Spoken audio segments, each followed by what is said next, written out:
How to save your Canva CV as a PDF file. Hey guys, welcome back. Today I'm going to show you how you can save your CV to your laptop as a PDF. So it's super easy. You're going to go to your Canva CV design and you're going to click on the top right share. Then you'll click on download and you'll see the options here for file type. You can either choose the PDF standard, which is suggested for the email version if you want to send your email, or if you want to print your PDF form, you can choose the PDF print. So let's start with the PDF standard.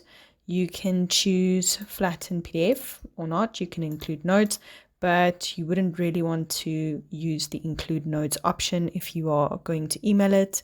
You can just click on the PDF standard then and download.